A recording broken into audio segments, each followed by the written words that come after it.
अपनी नियमितता के संबंध में, पूजा और भजन के संबंध में। पूजा और भजन हमारा मुख्य उद्देश्य है। बेटे हमने भजन सिखाया है, लोगों को भजन सिखाएंगे।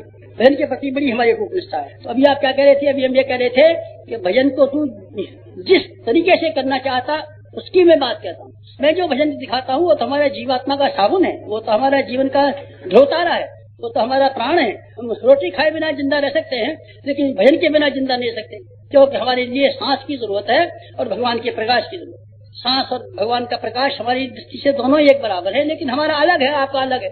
जिस दृष्टि से आप लेते हैं उससे मुझे नाराजगी है, जिस दृष्टि से मैं लेता हूँ बेटे उसका तुम्हें प्रचार करना चाहता हूँ, फैलाना चाहता हूँ। आप जहाँ कहीं भी बाहर जाएं, अपनी नियमितता के बारे में इन बातों को ध्यान रखना।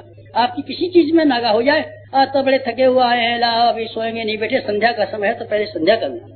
रामचंद्र जी के इस बारे में जब वो सीता जी को तलाश करने गए तो उन्होंने अपने उसमें वियोग में बिलखते हुए देखा, अब संध्या काल हो गया, सीता कहीं भी होगी, किसी भी हैसियत में होगी, लेकिन अपना भजन करने के लिए, संध्या करने के लिए इस नदी के तालाब पर जरूर आएगी।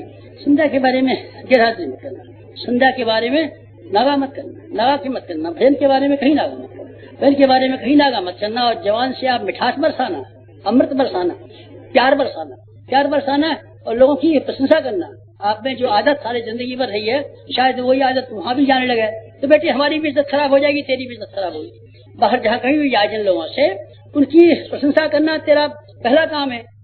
आपने बड़ी मशक्कत से किया, आपने बहुत अच्छी तरीके से ये पंडाल बनाया और आपने कैसी तैयारियां की हैं और आपको 2 महीना समय लग गया, काम छोड़े बैठे, खूब भरपूर प्रशंसा करना उसकी। और प्रशंसा के बाद में जब कमी दिखाई पड़ती हो, भाई साहब अगर ऐसा संभव हो जाए कि इसकी जगह पर हम ये काम कर लें तो कैसा अच्छा रहेगा, बताइए क्या राय। जो आप कहते हैं तो ठीक है, पर यहाँ कुछ इंतजाम नहीं हो सका, अरे देखिए कोशिश करते हैं, फिर शायद इंतजाम हो जाए। आप इस ढंग से कहेंगे क्या?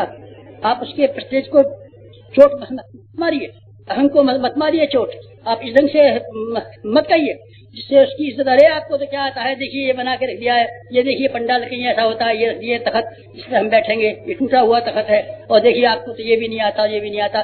बेटे जहाँ आप नुक्ताचीनी करेंगे, ठीक है उस आदमी की गलती तो आप बता ही देंगे, लेकिन आप में अपना घटियापन भी साफ कर देंगे। आप बड़े घटिया आदमी, आपको प्यार करना नहीं आता, आपको मोहब्बत नहीं आती, आपको दुलार करना नहीं आता, आपको प्रोत्साहन देना नहीं आता, आपकी जबान में बिच्छू का डंक है।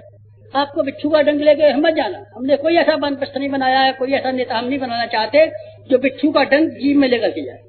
जीव में लेकर के जाए, आप वहाँ नम्र होकर के जाना, सज्जन होकर के जाना और सही होकर के जाना। और 2 बातों को और ध्यान रखना, इसमें आप चूक मत करना कभी।